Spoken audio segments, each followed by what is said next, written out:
Mochico vai ver se a gente entra primeiro no museu. Nós vamos entrar na igreja, só que nós não vamos poder fazer explicação dentro da igreja, que era o que a gente queria, tá? Eu só queria ler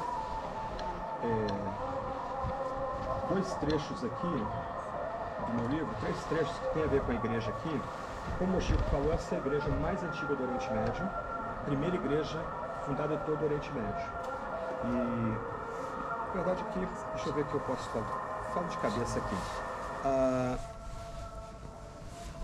Em 1841, a igreja anglicana mandou um homem para cá. O nome desse homem era Michael Solomon Alexander.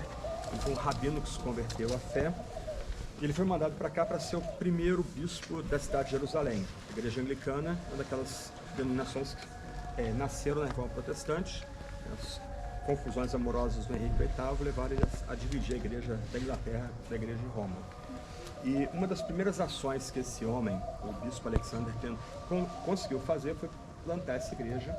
Vocês depois vão entrar dentro dela, aí que pediram entrar em silêncio, pode fazer foto, mas em silêncio, não pode ter explicação.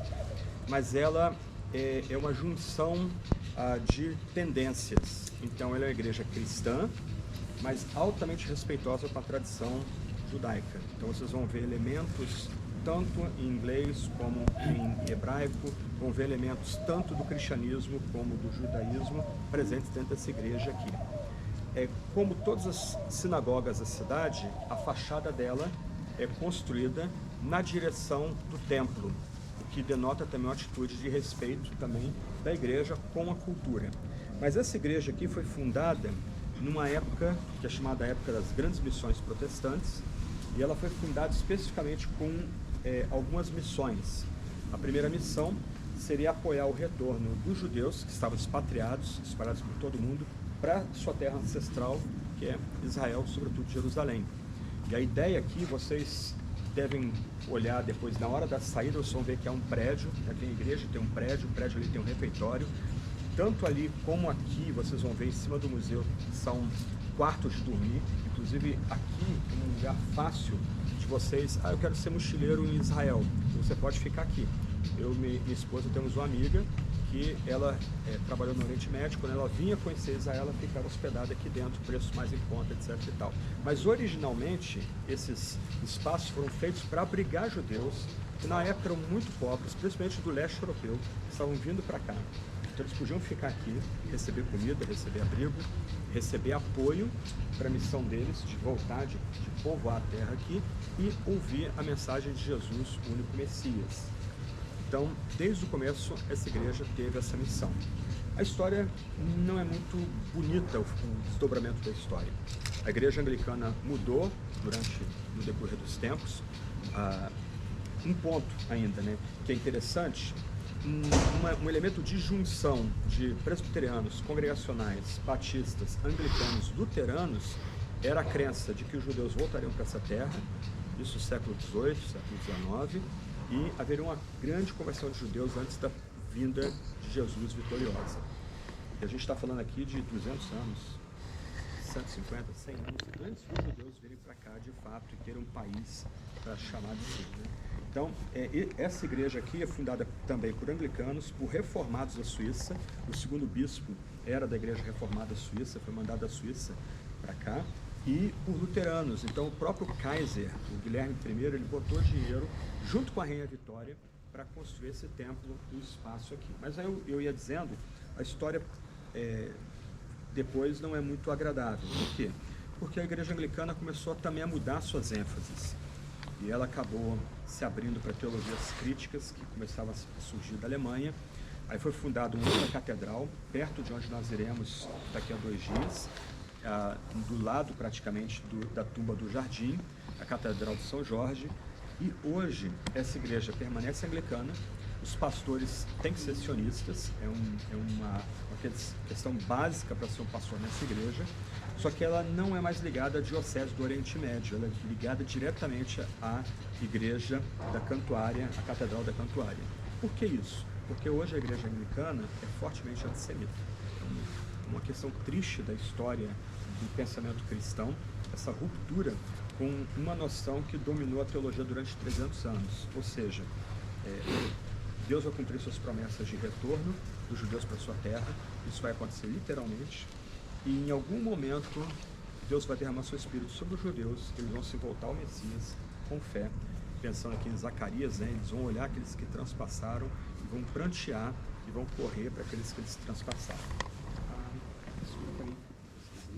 Deixa eu ler agora um texto com vocês que tem a ver com essa igreja e tem a ver com o cenáculo, onde nós vamos também essa semana. No cenáculo, vocês vão ver o plantado dentro do cenáculo, vocês vão ver uma oliveira muito bonita.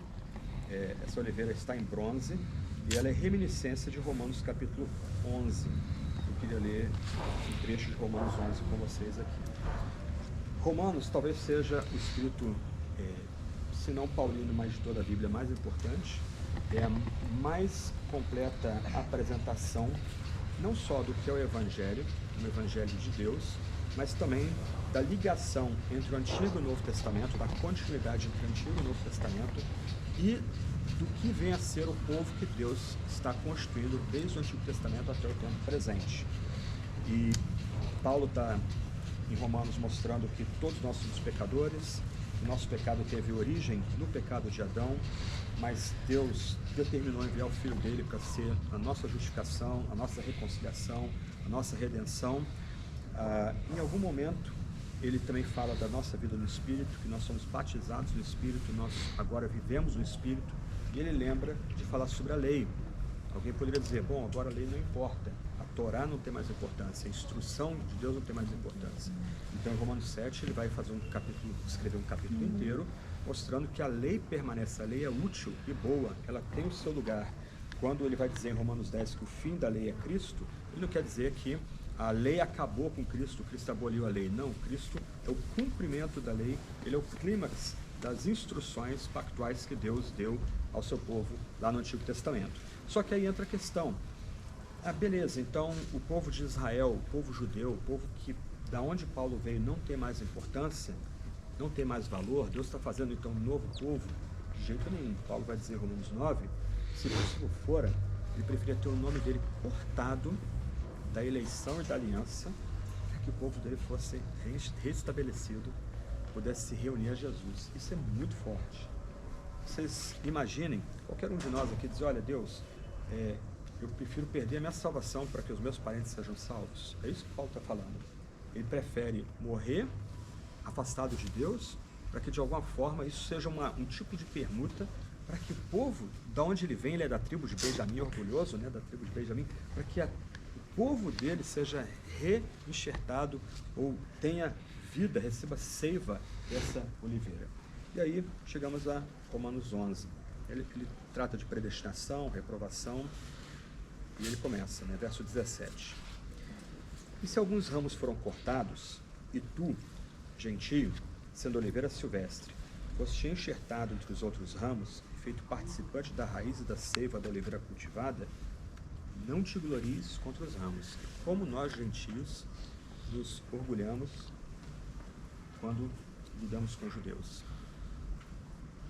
Mas se te gloriares contra eles, lembra-te que não és tu que sustentas a raiz, mas a raiz a ti. Então dirás, ramos foram cortados para que eu fosse enxertado. É verdade, eles foram cortados por causa da incredulidade.